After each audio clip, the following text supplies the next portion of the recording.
আসসালামু আলাইকুম, আমি জাহিদ। মায়াবাই ভৌতিকতার একটি নতুন সেগমেন্ট ভৌতিকতা অলৌকিকে আপনাদের সবাইকে জানাই স্বাগতম। আজ ভৌতিকতা অলৌকিক সেগমেন্টে আপনারা শুনবেন সৈয়দ মুস্তফা সিরাজের লেখা একটি গল্প। এই গল্পটির নাম তুতেনখামেনের গুপ্তধন। এই গল্পে একটি চরিত্রের নাম আমরা পরিবর্তন করেছি গল্প বলার সুবিধার্থে।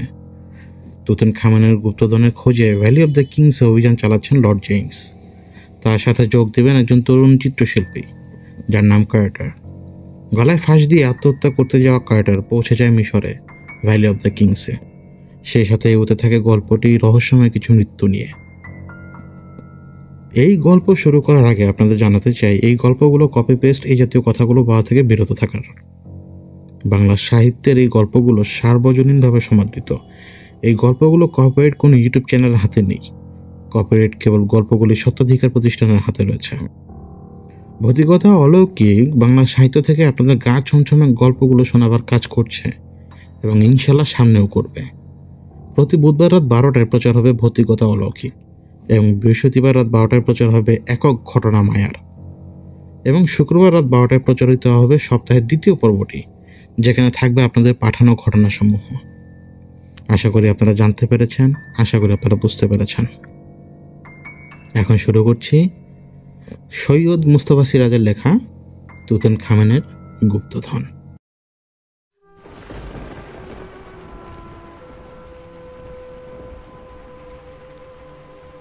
প্রথম বিশ্বযুদ্ধের আগের বছর 1913 খ্রিস্টাব্দের 13ই এপ্রিল লন্ডন শহর থেকে প্রায় 60 মাইল দূরে একটি ছোট্ট সুন্দর গ্রাম ব্লুবার্ড।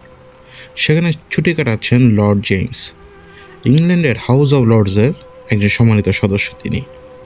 তার গ্রামের বাড়িটির নাম ইজিপ্ট।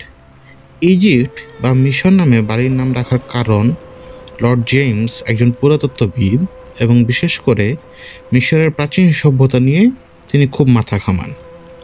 মমি, পিরামিড এবং আরও অন্যান্য বিস্ময়কর কীর্তির প্রতি তার কৌতূহলের শেষ নেই। ইজিপ্টের বারান্দায় বসে সেদিন তিনি খবরের কাগজ পড়ছিলেন। সেদিনকার ডাকে একটি পত্রিকা এসেছে, ইলাস্ট্রেটেড লন্ডন নিউজ।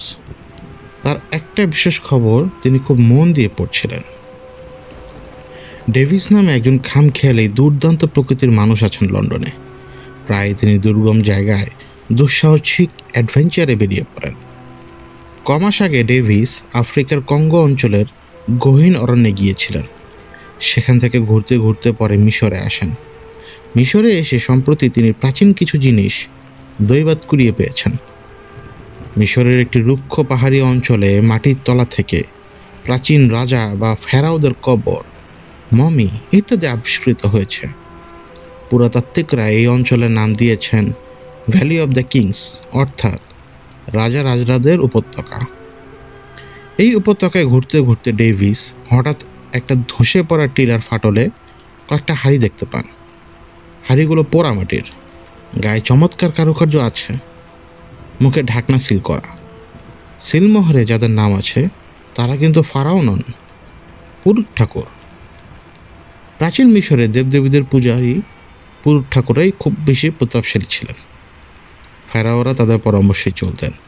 ডেভিসের কুড়িয়ে পাওয়া হাড়িতে যাদের সিলমোহর আছে তারা তুতেনখামেন নামে এক রাজার পুরুত। এই তুতেনখামেন নামটা থাকায় লন্ডনে পণ্ডিত মহলে হইচি পড়ে গেছে। তুতেনখামেন ছিলেন বয়সে কিশোর এক ফারাও। সিংহাসনে বসার পর মাত্র কিছুদিনের মধ্যেই তিনি মারা যান। পুরোনো আমলের গ্রিক পণ্ডিতদের পুথিতে তার কথা জানা গিয়েছে। তাছাড়া ওই রাজা রাজরাদের উপত্যকায় প্রাচীন ফেরাও যুগের যেসব ফলক পাওয়া গিয়েছিল তাতে তার উল্লেখ আছে। কিন্তু ওই উপত্যকা তন্ন তন্ন করে খুঁজে তার কবর বা মমি পাওয়া যায়নি। তন্ন তন্ন করে খোঁজারও একটা কারণ ছিল। গ্রিক পণ্ডিতদের লেখায় তা তো বটেই, কিন্তু সেই পুরনো ফলকও স্পষ্ট করে উল্লেখ ছিল তুতেনখামেনের মৃত্যুর পর তার মৃতদেহ সে আমলের প্রথা অনুসারে মমি করা হয় এবং মমির সঙ্গে সমাধি কক্ষে অজস্র মণিমুক্তা হীরা জহরতও রাখা হয়। বলা বাহুল্য, এই গুপ্তধনের লোভেই কিন্তু এত খোঁজাখুঁজি। শুধু পুরাতাত্ত্বিক পণ্ডিতরা নন, অনেক ধনলোভী দুর্দান্ত প্রকৃতির মানুষ, এমনকি চোর ডাকাতরাও রাজা রাজরার উপত্যকা চষে ফেলেছে। কিন্তু তুতানখামেনের কবরের কোনো হদিস পায়নি কেউ। শেষে সবাই ধরে নিয়েছিল তুতানখামেন নামে কোনো ফারাওই ছিলেন না, ওটা স্রেফ বানানো গল্প। কিন্তু ডেভিসের পাওয়া হাড়িতে তুতানখামেনের পুরুতদের সিলমোহর পাওয়া গেল এতদিনে। তাহলে বোঝা যাচ্ছে সত্যি ওই নামে একজন ফারাও ছিলেন। তার চেয়ে বড় কথা, হাড়িগুলোর সিল ভেঙে ঢাকনা খোলা হয়েছে লন্ডন জাদুঘরে। ডেভিস ওগুলো জাদুঘরে জমা দিয়েছেন। ইংল্যান্ডের আইনের এই রীতি। পৃথিবীর যেখানেই হোক, কোনো ইংরেজ বা ব্রিটিশ সাম্রাজ্যের প্রজ্ঞা প্রাচীন কোনো জিনিস খুঁজে পেলে বা কুড়িয়ে পেলে কিংবা উদ্ধার বা আবিষ্কার করলে তা জাদুঘরে জমা দিতেই হবে, নয়তো জেল খাটতে হবে। ডেভিস তাই ওগুলো জমা দিতে বাধ্য হয়েছেন। এখন দেখা যাচ্ছে হাড়ির ভেতরে ভাঁজ করা পোশাক রয়েছে। এই পোশাক পুরুতরা রাজার শবযাত্রার সময় পরতেন। তার মানে তুতানখামেনের মৃত্যুর পর তাকে কবরে নিয়ে যাওয়ার সময় পুরুতরা এই পোশাক পরেছিলেন। তারপর প্রথমত সেগুলো খুলে হাড়িতে ভরেছিলেন, এরপর মুখে সিল এঁটে দিয়েছিলেন। তাহলে নিশ্চয়ই তুতানখামেনের কবরও কোথাও আছে। ডেভিস যেখানে হাড়িগুলো পেয়েছেন তারই কাছাকাছি কোথাও আছে, এমনটাই আন্দাজ ছিল ডেভিসের। অথচ ডেভিস তা না খুঁজে হাড়িগুলো নিয়েই মিশর থেকে চলে এসেছেন। কেন চলে এসেছেন? লন্ডন মিউজিয়ামের অধ্যক্ষ বলেছেন, ডেভিস যখন রাত দুপুরে আমার বাড়িতে এসে আমার ঘুম ভাঙিয়ে উঠালো, তখন আমি ওর চেহারা দেখে অবাক হলাম।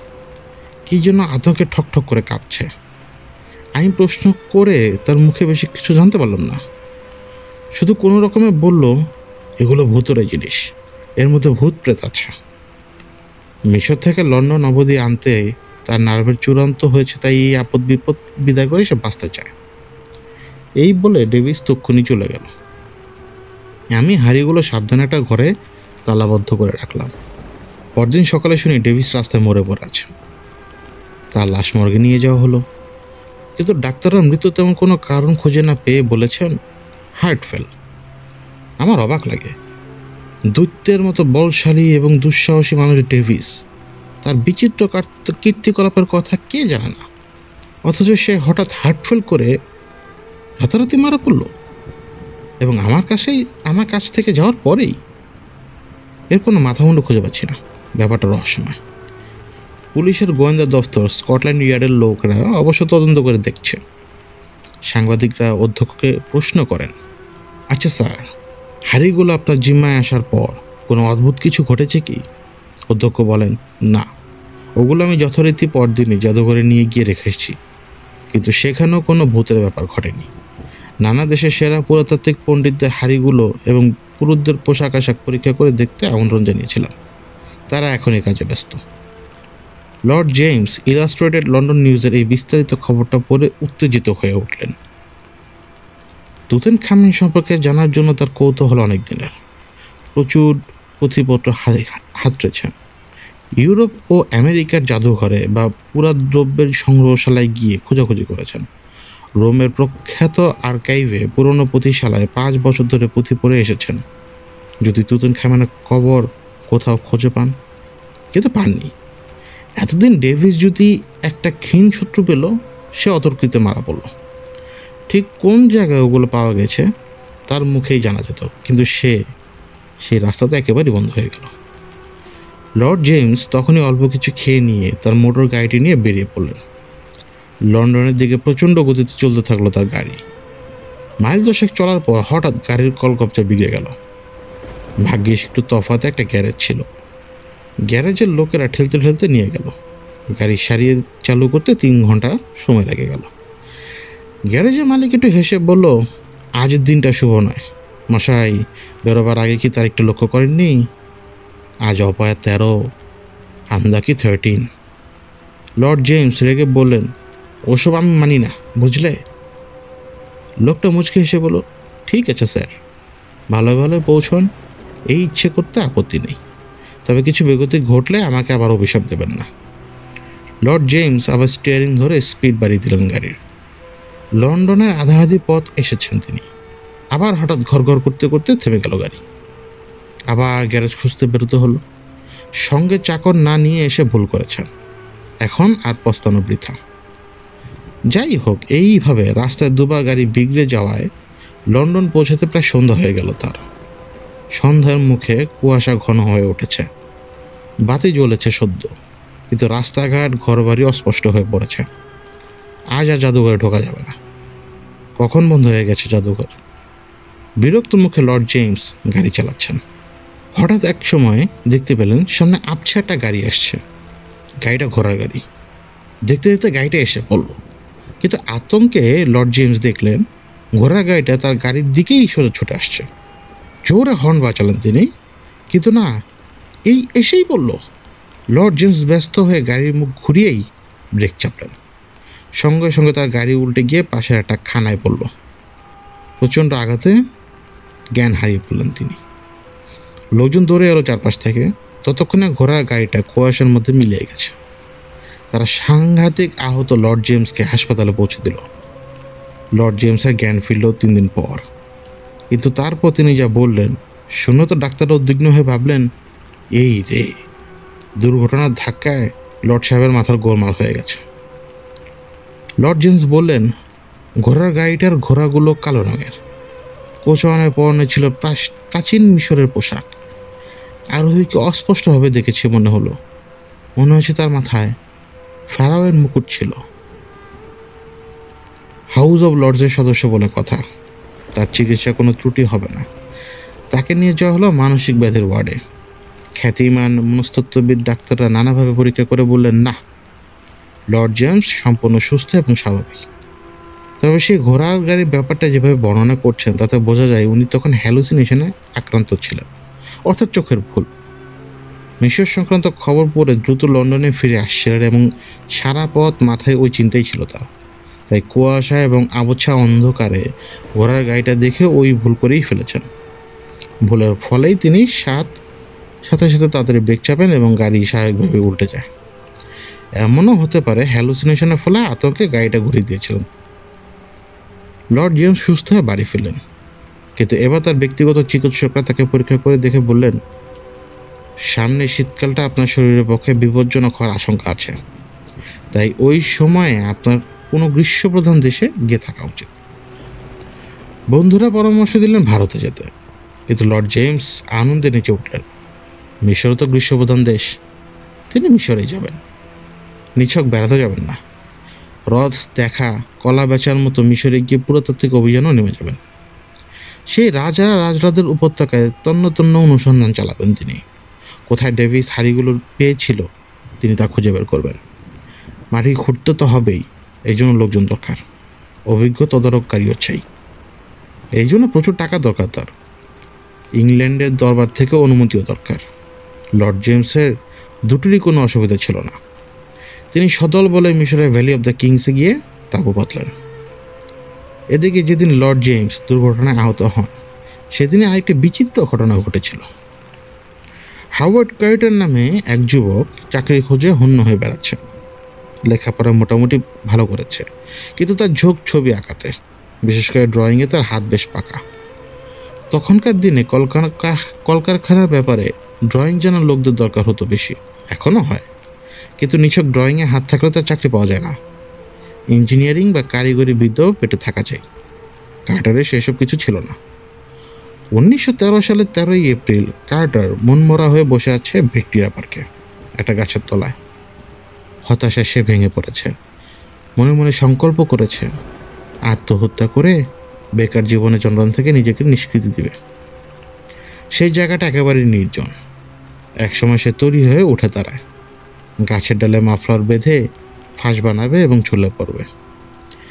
গাছে চড়তে যাচ্ছে যখন হঠাৎ কে পেছন থেকে হো হো করে হেসে। কার্টার চমকে গেল। ঘুরে দেখলো একটা পাগলাটে চেহারার বুড়ো ভিখিরি গোছের লোক কখন এসে দাঁড়িয়ে আছে পেছনে এবং তার দিকে তাকিয়ে হাসছে।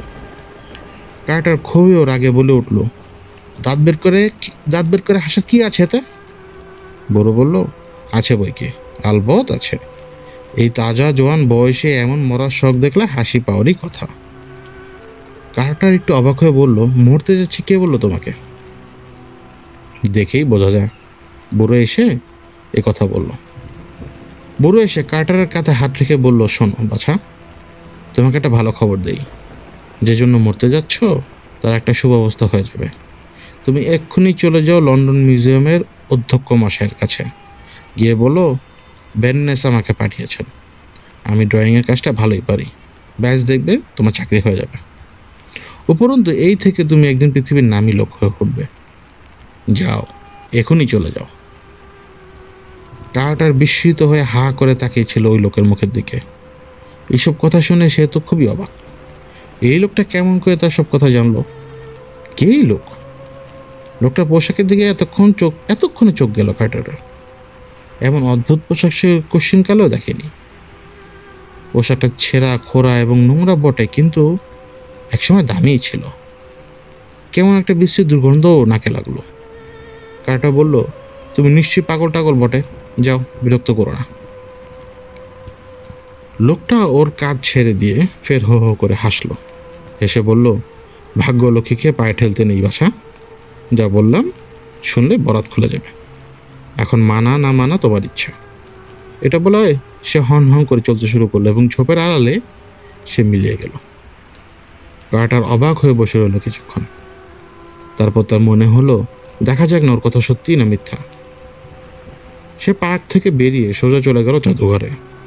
সেখানে কর্মচারীদের কাছে জিজ্ঞেস করে জানলো সত্যি একজন ভালো ড্রয়িং জানার লোক খোঁজা হচ্ছে। কার্টার অধ্যক্ষ মশাইয়ের সঙ্গে দেখা করার অনুমতি পেল। অধ্যক্ষ বললেন, কি চাই? কার্টার বলল, বেননেস নামে এক বুড়ো ভদ্রলোক আপনার কাছে আসতে বলেন আমাকে, তাই এলাম। আপনারা নাকি ড্রয়িং জানার লোক খুঁজছেন। অধ্যক্ষ ভ্রু কুচকে বললেন, কে বললে? কার্টার বলল, বেননেস। অধ্যক্ষ বললেন, বেননেস? সে আবার কে? কেমন চেহারা বলো তো? কার্টার তার চেহারা ও পোশাকের মোটামুটি একটা বর্ণনা দিল।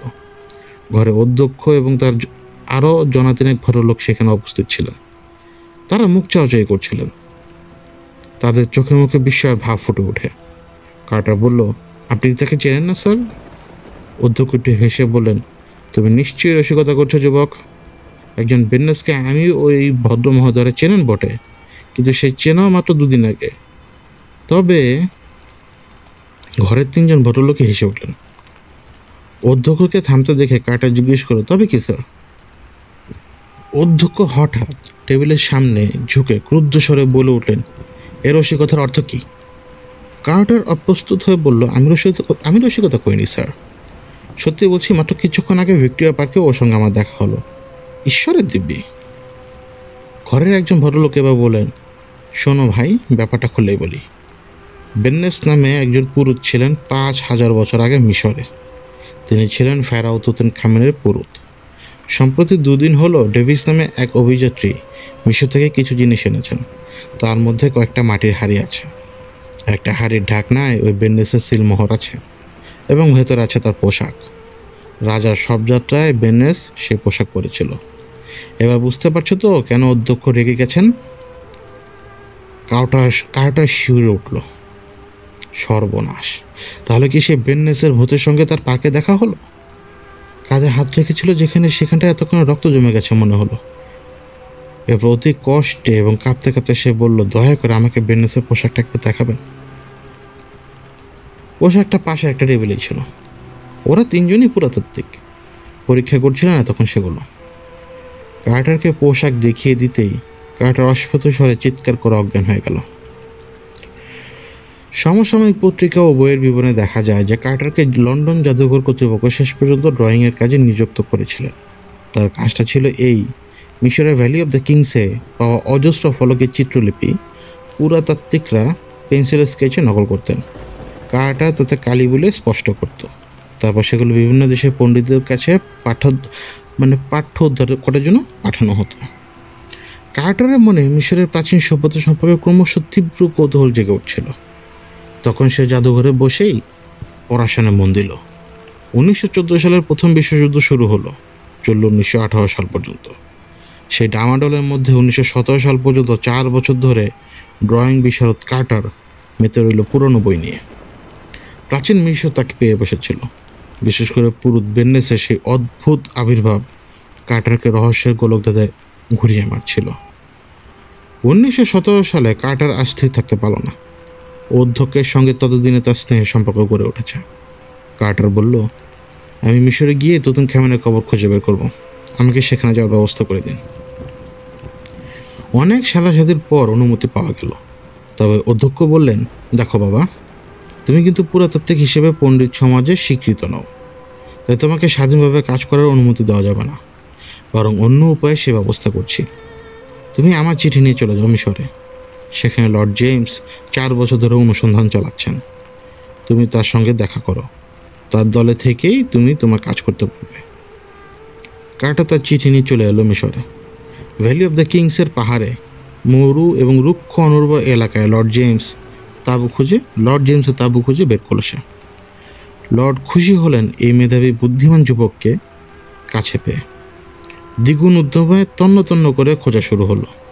যেখানে সন্দেহ হয় সেখানে মাটি করে চলতে থাকে, কিন্তু তুতেনখামেনের কবরে কোনো পাত্তা পাওয়া যায় না। অথচ কার্টারের বিশ্বাস ভিক্টোরিয়া পার্কে সেই অদ্ভুত রহস্যময় ঘটনার মধ্যে একটা স্পষ্ট ইঙ্গিত আছে। কার্টারই একদিন না একদিন তুতেনখামেনের কবর আবিষ্কার করতে পারবে। 1922 সাল পর্যন্ত খোঁড়াখুড়ির কাজ চলল, কিন্তু সব নিষ্ফল হলো। লর্ড জেমস এতদিনে ক্লান্ত হয়ে পড়েছেন। 9 বছর ধরে পড়ে আছেন এই উপত্যকায়। অজস্র টাকা কড়ি খরচ হয়ে গেছে। লন্ডন জাদুঘরের সাহায্যও প্রচুর পেয়েছেন, কিন্তু সবই জ্বলে গেছে। এবার বললেন, থাক, স্বদেশে ফিরে যাই। তুতেনখামেনের কবর সম্ভবত আর খুঁজে পাওয়া যাবে না। কার্টার বলল, যদি অনুগ্রহ করে আরেকটা বছর সময় দেন, আমি কথা দিচ্ছি তুতেনখামেনের কবর আমি আবিষ্কার করবই। লর্ড জেমস বিরক্ত হয়ে বললেন, তুমি ফেরাওয়ের গুপ্তধনের লোভে পাগল হয়ে উঠেছো দেখছি। না লর্ড, কার্টার মিনতি করে বলল, ধনরতের প্রতি আমার কোনো লোভ নেই। আমি এ কথাও দিচ্ছি, যদি তুতেনখামেনের গুপ্তধন আবিষ্কার করতে পারি, তার থেকে আমি এক কণাও নেব না। আমাকে বিশ্বাস করুন। লর্ড জেমস শুনলেন না। পরদিনই চলে যাবেন ঠিক করলেন। জিনিসপত্র বাঁধা হলো। ভোরে মোটর গাড়ি, খচ্চর, উট আর ঘোড়ার পিঠে সব নিয়ে অনুসন্ধানী দল রওনা দেবে। রাতে কার্টার মনমরা হয়ে ঘুরতে বেরিয়েছেন তাঁবু ছেড়ে। জোছনা রাত। আনমনে ঘুরতে ঘুরতে কার্টার ফারাও দ্বিতীয় রামেসিসের কবরের কাছে এসে দাঁড়ালো। জনহীন উপত্যকার ফিকে জ্যোৎস্না পড়ে আছে। হঠাৎ দেখল একটা অস্পষ্ট মূর্তি রামেসিসের কবরের ধারে দাঁড়িয়ে আছে। কার্টার বলল, কে ওখানে? অমনি নির্জন নিশুতি রাত কাঁপিয়ে একটা অট্টহাসি শোনা গেল। কার্টার চমকে উঠল, কাঁপতে কাঁপতে বলল, কে হাসছো এমন করে? কে তুমি? জবাব এলো, আমি তোমার প্রাণদাতা। হাসছি তোমার নির্বুদ্ধিতার জন্য। আমার প্রাণদাতা? তার মানে? ভিক্টোরিয়া পার্কে তোমার সঙ্গে আমার দেখা হয়েছিল, মনে পড়ে না? কার্টার শিউরে উঠল। কথা জড়িয়ে যায় তার মুখে। কোনো রকমে সে বলল, আপনি বেন্নেস? বেন্নেস বলে, হ্যাঁ, আমি সেই অভিশপ্ত কিশোর ফেরাও তুতেনখামেনের প্রধান পুরোহিত বেন্নেস। শোনো কার্টার, তুতেনখামেন কিশোর বয়সে দুর্নীতি হয়েছিল বলে তাকে দেবতারা অভিশাপ দিয়েছিলেন। তার আত্মা নরক যন্ত্রণায় হাজার হাজার বছর ধরে কষ্ট পাচ্ছে। তার মুক্তি হতে পারে যদি কোনো জীবিত মানুষ তার নামে আত্মবলি দেয়। আর শোনো, এই পর্যন্ত শুনে কার্টার অজ্ঞান হয়ে গেল। যখন তার জ্ঞান ফিরল তখন সকাল হয়ে গেছে, সূর্য উঠেছে। সে উঠে বসলো। তারপর তার মনে পড়ল সব কথা। তখনই সেখান থেকে পালাবার জন্য উঠে দাঁড়ালো। লর্ড জেমসের দল হয়তো রওনা দিয়ে দিয়েছে, কিন্তু সেই মুহূর্তে তার চোখে পড়ল রামেসিসের কবরে 3-4 হাত দূরে একটা ফাটল দেখা যাচ্ছে, এবং ফাটলের তলায় শক্ত পাথরের একটা ধাপ। ধাপে একটা মাছের রেখাচিত্রের মধ্যে একটা সংকেত আছে, আর সেই সংকেত চিহ্ন ডেভিসের পাওয়া হাড়ির গায়ে ছিল। তাহলে কি? এটা দেখা মাত্রই কার্টার ছুটে চলো তাঁবুর দিকে। তখন তাঁবু গুটানো হয়েছে। লর্ড সাহেব ব্যস্ত হয়ে কার্টারকে খুঁজছেন, তার জন্যই রওনা দিতে দেরি হয়েছে। কার্টার হাঁপাতে হাঁপাতে বলল, পাওয়া গেছে, তুতেনখামেনের কবরে খোঁজ পাওয়া গেছে। ফারাও রামেসিসের কবরে সেই ফাটলে একটা ধাপ থেকে নিচের দিকে চলে গেছে 16টা ধাপ। শেষ ধাপের সামনে দেখা গেল একটা দরজা। এই সেই তুতেনখামেনের সমাধিকক্ষ। যুগ যুগ ধরে এই সমাধিকক্ষের গুপ্তধনের কিংবদন্তি প্রচলিত। তুতেনখামেনের মৃত্যুর পর নাকি প্রাসাদের সব ধনরত্ন মণিমাণিক্য তার মমির সঙ্গে এখানে এনে রাখা হয়েছিল। কেন? এর জবাব পাওয়া যায় একটা ফলকে। দেবতাদের অভিশাপে কিশোর রাজা তুতেনখামেন মারা যান। তাই পুরোহিতরা বিধান দিয়েছিলেন, রাজার প্রাসাদের সব ধনরত্নই অভিশাপের ছোঁয়া লেগেছে। ওই ধন যে ব্যবহার করবে তারই অভিশাপ লাগবে এবং সাংঘাতিক রোগের কবলে পড়ে অল্প দিনে বা অল্প সময়ের মধ্যে মারা যাবে। এতদিনে সেই অভিশপ্ত রাজার মমি ও ধনরত্নের কিংবদন্তি সত্য প্রমাণিত হতে চলেছে। লর্ড জেমস এবং কার্টার তো বটেই, দলের প্রতিটি মানুষের আগ্রহ উত্তেজনা অস্থির হয়ে দরজার দিকে তাকিয়ে আছেন। অবশেষে দরজা কীভাবে খোলা যায় পরীক্ষা করছিল কার্টার। হঠাৎ সে চমকে উঠে বলল, লর্ড, এই দরজা তো মনে হচ্ছে কোনো সময় ভাঙা হয়েছিল যেন। লর্ড জেমস বিস্মিত হয়ে বললেন, সে কি? কার্টার বলল, হ্যাঁ লর্ড, এই দেখুন, দরজার সিলমোহরগুলো দুভাগ হয়ে আছে এবং কেউ সেই ভাঙা জায়গাটা আবার জোড়া দেওয়ার চেষ্টা করেছে। তাছাড়া কপাটের জোরের দিকটা লক্ষ্য করুন, চির খেয়ে আছে জায়গায়। লর্ড জেমস পরীক্ষা করে দেখে বললেন, তাই তো মনে হচ্ছে কার্টার, কিন্তু তাই যদি হয় তাহলে ভেতরে নিশ্চয়ই এক তিল সোনাদানা তো আর নেই। এমনকি মমিটা আছে কিনা তাও তো সন্দেহ। কার্টার চিন্তিত মুখে বলল, তাহলে দরজা ভেঙে দেখা যাক কী হয়েছে। লর্ড জেমস বললেন, কিন্তু যদি ভেতরে কিছু না থাকে তাহলে শেষ পর্যন্ত বিশ্বের পুরাতাত্ত্বিকরা এমনকি লন্ডন জাদুঘরের কর্তৃপক্ষ ভাবতে পারেন আসলে হয়তো আমরাই সব গুপ্তধন মেরে দিয়েছি এবং মিথ্যা করে রটাচ্ছি যে কারা আমাদের আগেই দরজা ভেঙে ভেতরে ঢুকেছিল, তাই না কার্টার? কার্টার ভেবে দেখে বলল, হ্যাঁ তাও বটে। কার্টার, ব্রিটিশ আইন অনুসারে তুতানখামেনের সব কিছুই ব্রিটিশ সাম্রাজ্যের রাজকীয় সম্পত্তি বলে গণ্য হবে। অতএব আমাদের মিথ্যা বদনামের ভাগী হওয়া উচিত নয়, বরং আমরা লন্ডন জাদুঘর কর্তৃপক্ষকে খবর পাঠাই। তাদের বিশেষজ্ঞ দলটি এসে আগে দেখুক সত্যি দরজা অনেক আগে ভাঙা হয়েছিল কিনা। তারপর তাদের সামনেই আমরা দরজা ভেঙে ভেতরে ঢুকব এবং কি আছে দেখব। এমনটি হলে কেউ আমাদের চোর বদনাম দিতে পারবে না। কার্টার সায় দিল, বলল, ঠিক বলেছেন লর্ড, আজই টেলিগ্রামের ব্যবস্থা করি। লোক পাঠানো হলো কায়রো শহরে। সেখান থেকে টেলিগ্রাম গেল আর তুতানখামেনের সমাধিকক্ষের দরজায় পাহারার ব্যবস্থা করা হলো। লর্ড জেমস এবং কার্টার তো সজাগই রইলেন। পালাক্রমে রাত জেগে প্রহরীদের দিকেও লক্ষ্য রাখলেন তারা দুজন। চতুর্থ রাতে এক সাংঘাতিক ঘটনা ঘটল। শেষ রাতে লর্ড জেমস পাহারা দিচ্ছিলেন। কার্টারকে জাগিয়ে দিয়ে তিনি তাঁবুতে শুতে গেলেন। রেমেসিসের কবরের কাছে তাঁবু। লর্ড চলে যাওয়ার কিছুক্ষণ পরেই কার্টার যেন একটা আর্তনাদ শুনল কোথাও। একজন প্রহরীকে পাঠালো ব্যাপারটা অনুসন্ধান করতে। একটু পরে সে দৌড়ে এসে হাঁপাতে হাঁপাতে বলল, লর্ড সাহেব পড়ে আছেন রেমেসিসের কবরের উপরে। সে শেষ রাত্রে হইচে পড়ে গেল। লর্ড সাহেবের শরীরে কোথাও ক্ষতচিহ্ন নেই, কিন্তু তিনি মারা পড়েছেন। মুখের কষায় গ্যাজলার সঙ্গে রক্ত আছে, নাক দিয়ে কয়েক ফোঁটা টাটকা রক্ত। লর্ড জেমসের মৃতদেহ কায়রো শহরে মর্গে পাঠানো হয়েছিল। ডাক্তাররা মৃত্যুর কোনো কারণ খুঁজে পাননি। রিপোর্টে শুধু লিখেছে হার্ট ফেল। সম্ভবত আকস্মিকভাবে ভয় পেয়ে কিংবা উত্তেজিত হয়েই হার্ট ফেল করে মারা পড়েছেন। অবশ্য তার বয়স হয়েছিল। তার উপর 10 বছর ধরে এইরকম একটা পাণ্ডব বর্জিত জায়গায় কাটানো, স্নানাহার নিয়মিত ছিল না, নার্ভের উপর দিনের পর দিন তীব্র চাপ পড়েছিল। মানসিক অবস্থা ও স্বাস্থ্য দুই বিচার করে বলা যায় হার্ট ফেল হওয়াটা অস্বাভাবিক নয়। 7 দিন পরে লন্ডন থেকে বিশেষজ্ঞরা এসে পড়লেন। সবাই পুরাতাত্ত্বিক পণ্ডিত এবং প্রাচীন জিনিস সম্পর্কে প্রত্যেকেরই অসাধারণ জ্ঞান। তারা সমাধিকক্ষের দরজা পরীক্ষা করে বলেন, হ্যাঁ, কয়েকশো বছর আগে কেউ বা কারা এই দরজা ভেঙে ভেতরে ঢুকেছিল, বেরিয়ে এসে আবার দরজা আগের মতো করে আটকাবার চেষ্টা করেছে। সিলমোহরগুলো জোড়া তারা দিয়ে তারা সেরে দিয়েছে। ডাকা ছাড়া কে হতে পারে তারা? বিশেষজ্ঞের সঙ্গে নানা দেশের সাংবাদিক এবং ফটোগ্রাফার এসেছিলেন। অনেক ছবি তোলা হলো দরজার। রেকর্ড হিসেবে এই ছবির দাম আছে। দরজা ভেঙে ফেলা হলো।